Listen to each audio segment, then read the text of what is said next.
UFC 205 took a little bit of a blow on their card. However, it could be replaced to make an even better situation for the first UFC fight at Madison Square Garden. Donald Cerrone will not be fighting Robbie Lawler in the Garden, in the greatest arena of all time, in the most electrifying sports venue of all time. And Nick Diaz could, very, very italicized in quotes, potentially could. I say that because it's in negotiations for him to fight Donald Cerrone.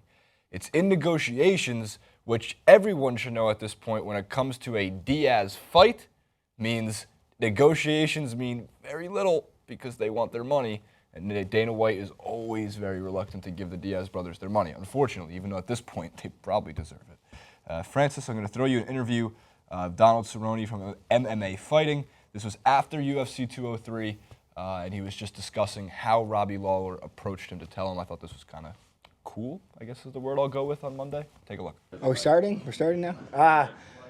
Robbie came to me face-to-face. First he called me. He said, I want to tell you something. He said, where is I'm at the Metropolitan 9. He's like, I'll be right there. And he came over and told me face-to-face that I want to let you know man-to-man that this fight's not happening. I was like, what are you talking about? He's like, yeah, just I'm not going to do it. I said, this is Madison Square Garden, like a little piece of if I was to step aside, a little piece of fan died and be like, damn, that's a fight that I would love to watch, so it sucked, but he just said he got some shit going on and wanted to let his head heal up a little bit more from the the knockout he just had, and so hey, I can't make him fight, so I was like, all right, shit, well, thanks for giving me 9 weeks to find somebody, hopefully. Thanks for giving me 9 weeks to find somebody to fight. Yeah, you did. You gave him time. I mean, if there's ever an ideal way to let him and Dana White know, that would be it. Like, in considering with how short notice Dana White has had to go and find fighters before, with John Jones as of recent, McGregor, Aldo, whatever it has to be. But I'm actually a little bit upset about this. I wouldn't be as upset if Nick Diaz were to step in. I think that Donald Cerrone, a lot of doubters about his ability to fight before his recent fight. I mean, we all know Donald Cerrone can fight, but his combinations, his striking ability, his efficiency in his last bout was kind of overshadowed by the Warrior match between Nate Diaz and Conor McGregor, but he still performed so well. And he's, as I mentioned, his combinations is something that took Twitter by storm and took me by storm, and kind of reminded me that this guy knows how to fight, and this guy knows what it takes to win a match in the octagon. So although a Warrior match it would have been between him and Robbie Lawler, two fighters that love to mix it, that are not necessarily going to come in, I wouldn't say strategically forward, because they will have strategy, but they will be willing to trade blows, and they'll be willing to take each other's punches and kind of go toe-to-toe. But you're not going to get much different of an approach with Nick Diaz. It's still going to be a Warrior match if he was to step in. They're still going to go toe-to-toe. And I would be just excited for that fight if it does happen. Well, it's just good because it plays into strikers in general, strikers in the sense of Diaz, any of the Diaz brothers' styles against someone like Donald Cerrone. Because, again, 3 of his last 4 fights, save for the hiccup against Rafael Dos Anjos, correct? He knocked out his opponents or TKO'd his opponents via punches. Yeah. So Cerrone, who's had that one hiccup against RDA, am I correct? Well, he lost to Dos Anjos back in the end of 2015. But outside of that, he beat guys like Benson Henderson, Edson Barbosa, Rick Story was most recent. He's just been on a tear through the UFC. Again, save for the RDA fight. So the thing with the Lawler versus Cerrone fight that would have been so compelling is that, for one, Robbie Lawler is a brawler, and he tends to put on a Warrior match between fighters. He's been at the forefront of some of the most exciting UFC fights in the past couple of years. Not necessarily his last fight, but going into it, it was always a brawl. Donald Cerrone, there's a charisma about Cerrone.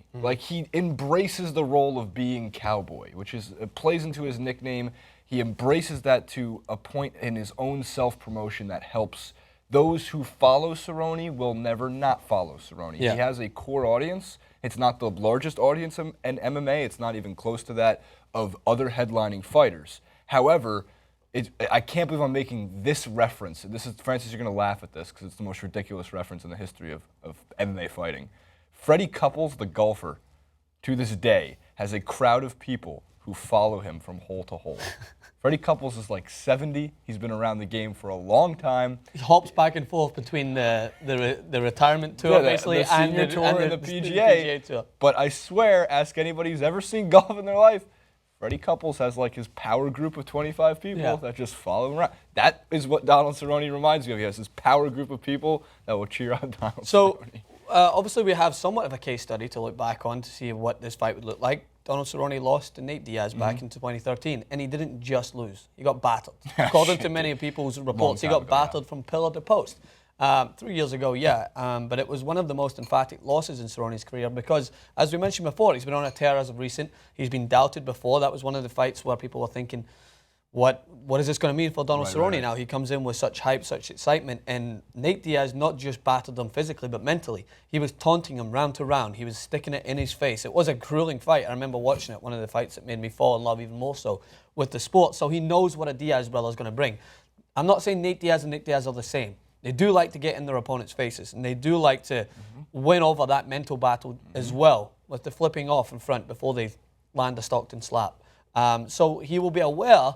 I think this is more so a match to showcase that he's coming along even more so now as a fighter. Even as he gets older, he's maturing still, and he's getting better as a fighter. So this will be something to kind of, it won't take away the black mark next to a Diaz brother, but it'll showcase that he can step up toe-to-toe against someone who's going to try to get in his face, who's going to try to taunt him, who's going to try to batter his name to the ground, and he can step up and showcase that he is the main man, or one of the main men, in the UFC. Absolutely. For UFC 205 at the Garden, I feel like a Diaz brother on the card is going to make it more compelling, a better, maybe not necessarily a better fight card altogether, but we know Rousey's not fighting there.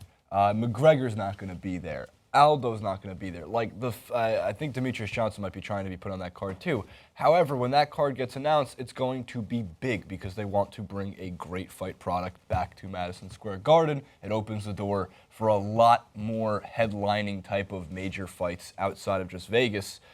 Because again, you saw real quick a little bit on UFC 203, like Stipe Miocic is adored in Cleveland, but that's the fight you have to bring to Cleveland, the headliners, because he's from there, so it's his hometown. If you brought another fight to Cleveland that didn't involve headlining fighters like Stipe Miocic, who's from there, it would not have done as well. However, a strange, really weird card. Top to bottom, somebody put it in our comment section. I have to find it. I'll try to screenshot it later. A hilarious way of describing what happened in that card, top to bottom. But again, CM Punk is probably done with the UFC for a little time. It was interesting. I talked a little bit about Mickey Gall on the clip itself. I thought he was fascinating to watch, and people still aren't talking enough about him, even though CM Punk was not even close to a top-tier opponent. He might have a very bright future ahead of him. No doubt. And Miocic taking out over him. Yeah, and to kind of take us out on this, since we're on the discussion of fighting, if you need a reminder as to why there will always be an audience for boxing, and there will always be an audience that no matter how much UFC moves forward, boxing will always have that audience, is watch the grueling affair between Kell Brook, who I stated before amongst my friends, we don't talk as much boxing as I would like, but amongst our friends, that he just jumped up too quick. Kell Brook is very light on his feet.